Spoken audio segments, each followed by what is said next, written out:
Hey guys, welcome back to another ITRACKBITES quick tip. Let's talk about this cake mix. We get asked about when you scan or are tracking some cake mixes are coming up and they are saying one box or one package and it's coming up as like 5 points. I can almost guarantee you in 99.999% of cases that is not the case. So let's talk about the nutritional label. The first thing to look at is that your serving size, which is where your information is going, is, on this case, 1/10 of a package. Some are 1/8, some are 1/12. So you do need to look at how many servings you're actually getting. When you scan it, does it come up closer to your first number, which is your dry mix, or your second number, which is as prepared? Your as prepared column is whatever they tell you to add. So in this case, it's oil and either egg whites or whole eggs. Now, if it said, for example, that 1/10 of a package was 180, then you would need to put in the additional ingredients that you were using. There are some tricks.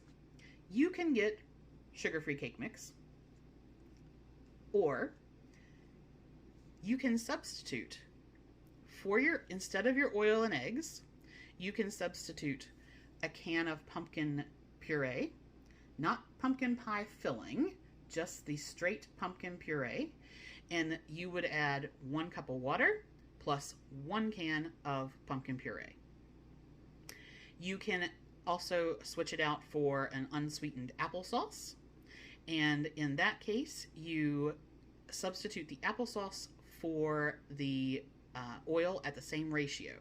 So if it calls for 1/2 cup of vegetable oil, then you would put in 1/2 cup of applesauce.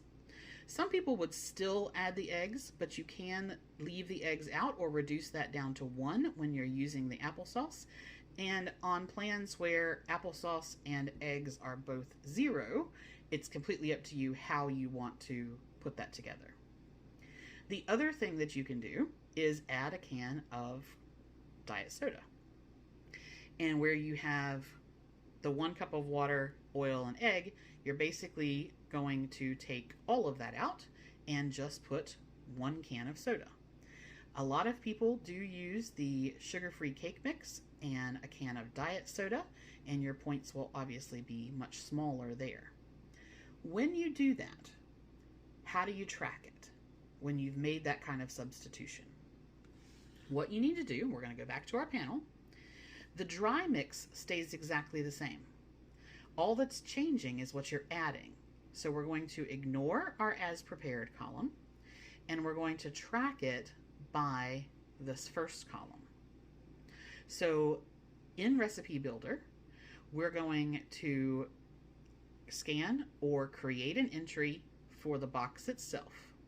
And the way that you do that, if the entire box is 10 servings, then you are going to multiply this first column, everything in here, by 10. So your calories for the entire box is 1,800.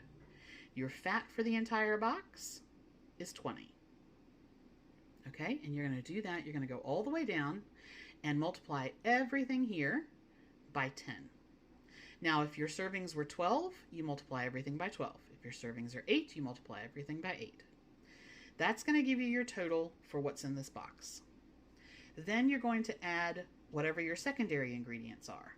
So pumpkin puree on almost all plans is 0.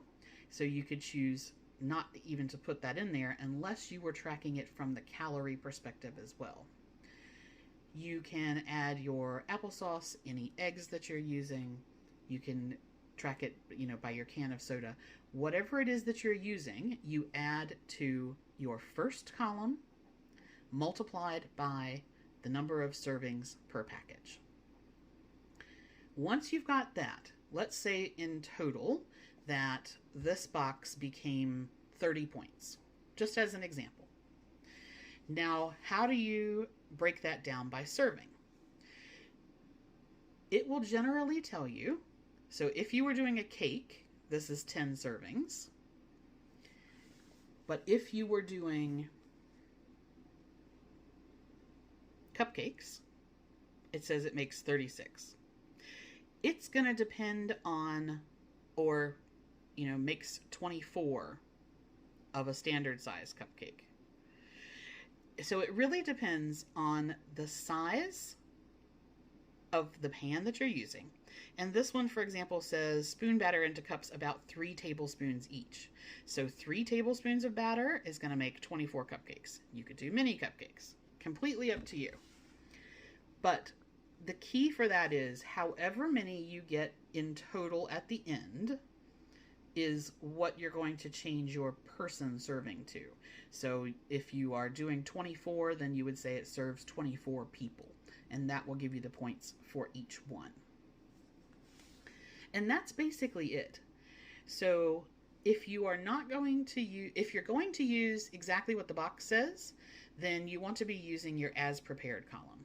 If you're going to make changes, substitutions, or omissions, you want to use your dry packet column and add in whatever you need to as your secondary ingredients.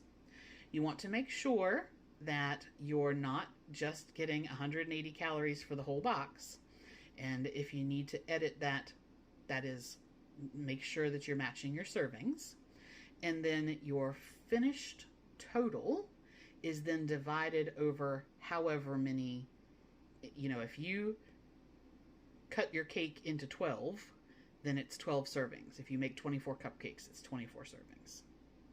Okay? So, if you have any questions, you can always reach me in any of the Facebook groups or on Messenger. You can email me. All the details are in the description box below. And hopefully that clears up a little bit about what to do with these cake mixes.